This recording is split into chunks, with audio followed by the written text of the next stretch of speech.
Donc on est au hameau d'Arjoux, à Saint-Julien-sur-Bibeau, donc sur la ferme qui s'appelle Terre d'Arjoux. La ferme qui a été créée en mai 2020 par Benoît, mon associé, et moi, Olivier. C'est une ferme en lait, historiquement, et qu'on a reconfiguré pour faire du porc plein air intégral en bio. Au total, il y a à peu près 180 animaux sur le site. On va dire 20% de très gros, des mères et des porcs prêts quasiment à être abattus, et puis après de plus en plus petits, jusqu'à une cinquantaine de porcelets de 7 kilos. Et tout ça en rotation sur un an à chaque fois. On garde les animaux à peu près un an. On ne s'intéresse pas vraiment en tant que tel à la notion de bien-être, parce que nous, c'est intrinsèque en fait à ce qu'il y a dans l'élevage. Par contre, nous, on a un intérêt fort sur l'équilibre écosystémique du cochon avec son environnement. On s'intéresse autant à notre bien-être qu'à celui des cochons. Et on ne pouvait pas imaginer faire un élevage type industriel, à la fois pour notre bien-être et aussi pour celui des cochons. Il y a aussi cet équilibre-là, quoi. Notre projet, c'est pas de rendre des cochons heureux. Notre motivation, c'était de produire une viande de porc de bonne qualité, enfin meilleure que ce qu'on peut trouver en supermarché. Et donc pour ça, il faut une qualité d'élevage en fait. Donc c'était ça notre objectif. Et dans un environnement, enfin dans un minimum de respect de l'environnement aussi. Enfin, il y avait aussi une logique de dire si on s'installe sur un site, il faut qu'on soit en capacité de le transmettre et que ça soit pas tout pourri parce que c'était des cochons et qu'ils ont creusé de 3 mètres tous les terrains. Enfin, il y avait aussi cette dynamique-là, quoi. C'était la théorie de départ, quoi. On s'est dit voilà, on se pose ça comme condition et après, on a essayé de développer à partir de ça, quoi. Aujourd'hui, on est heureux d'avoir des cochons heureux.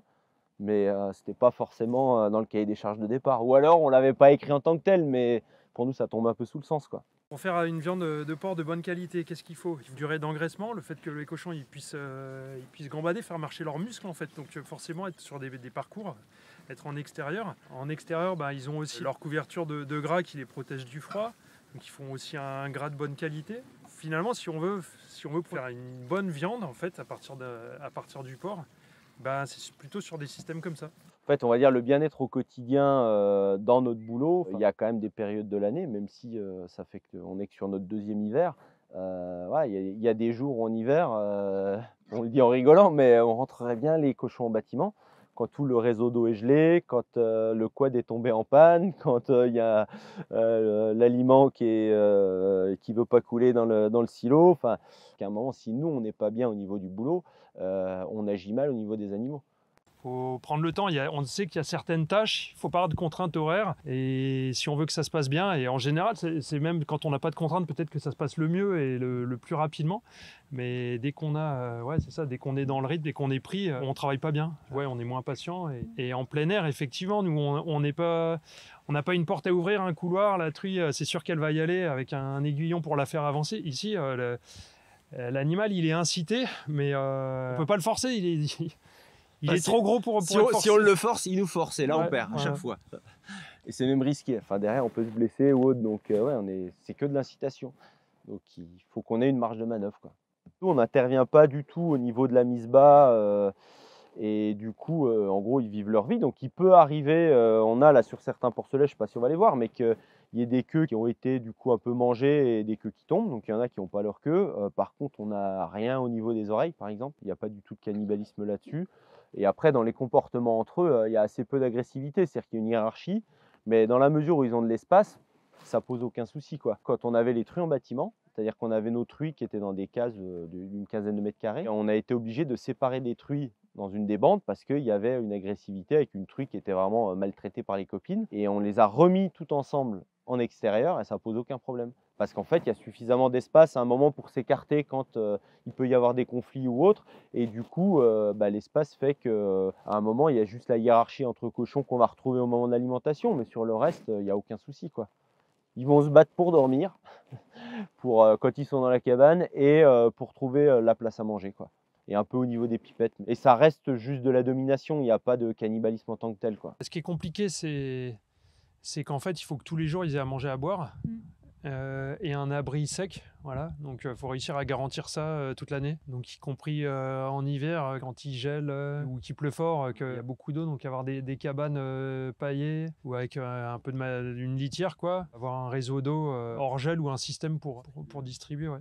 Et après, l'autre enjeu là-dessus, c'est aussi la mobilisation des terrains. Parce que du coup, si on voulait engraisser en bâtiment, on aurait besoin uniquement des 8 hectares qu'on a là pour faire naître et les mettre en croissance au moins les 2 premiers mois ici. Et après, on pourrait rentrer dans un bâtiment, notre bâtiment qui fait 300 mètres carrés, on pourrait pas quasiment engraisser tout le monde dans le bâtiment. Ce qui fait que derrière, ça nous libérerait quasiment 15 hectares. Parce qu'en fait, ce qui consomme le plus de surface, c'est la phase d'engraissement.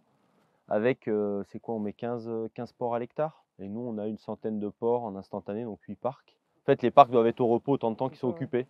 Donc en fait, on a 16 hectares de parc engraissement avec 8 occupés instantanément.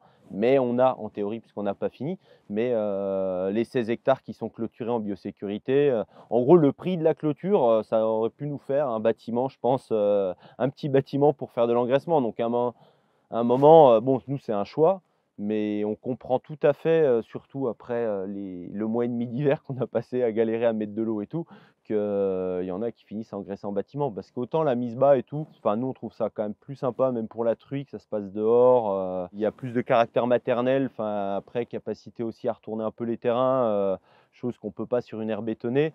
Ouais, il y en a beaucoup en fait, qui font naître en extérieur et qui engraissent en bâtiment. La castration, je pense qu'on pourrait en parler. Depuis le 1er janvier de cette année, du coup, on a un nouveau protocole qui est en place. Il va falloir qu'on adapte nos pratiques pour voir comment le faire dans les meilleures conditions. Donc on castre à une semaine avec les animaux, du coup les porcelets qui sont dans les cabanes. Donc jusqu'à maintenant, on le faisait avec le protocole classique, une bombe de froid, castration, désinfection. On les sort un à un par la petite fenêtre, comme ça dès que ça commence à crier, la mère en identifie quelques-uns, donc elle reste plutôt calme. Donc ça, c'est ce qu'on faisait jusqu'à l'année dernière. Et là, le nouveau protocole, ça va à peu près nous doubler ou nous tripler le temps de travail, en sachant que le temps de travail en tant que tel n'est pas forcément le plus problématique, c'est plus le comportement de la truie. Parce que nous, notre objectif quand on castre, c'est de le faire le plus vite possible pour que, en gros, le temps que la mère mange ces quelques kilos d'aliments, elle n'ait pas vu la castration passer et que du coup, ça génère pas de stress. S'il est dit que les animaux souffrent à ce moment-là, j'en doute pas. Par contre, nous, ce qu'on observe, c'est que le plus gros facteur de stress, c'est la manipulation et l'éloignement de la mère. Bah, on essaie de réduire au maximum ce temps-là en le faisant voilà, le plus vite possible et en le faisant aussi dans l'environnement dans lequel ils sont habitués, puisque les porcelets sortent pas avant 4-5 jours. Donc du coup, avec le nouveau protocole, donc on doit faire injection de l'analgésique et après et un anti-inflammatoire. et Ouais. après attendre 5 Ouais. minutes que ça fasse effet. Donc du coup, ça nous oblige à marquer les animaux un par un pour pouvoir reprendre par ordre par lesquels on les a piqués. Et après, avec le risque aussi à un moment quand même de manipuler des produits qui sont assez puissants dans des environnements assez restreints. C'est-à-dire que la cabane est l'autre comme ça avec le plafond là. Donc nous, on travaille, on est à quatre pattes, on est assis sur une petite barre de fer, une barre anti-écrasement. Mais du coup, on voit déjà qu'avec le scalpel, on fait gaffe, mais on arrive à se couper des bouts de doigts. On se dit qu'avec des aiguilles en plus, ça va être drôle, quoi. On intervient là, hein, parce que quand je lis les protocoles, c'est vérifier que le champ d'intervention est propre et stérile, quoi. On est là. J'ai jamais eu un porcelet qui est mort suite à une intervention de castration, quoi, ou même qui a eu. Alors, il peut y avoir des hernies, ce genre de choses, mais jamais une infection ou un truc comme ça. Et ça se remet 2 jours après.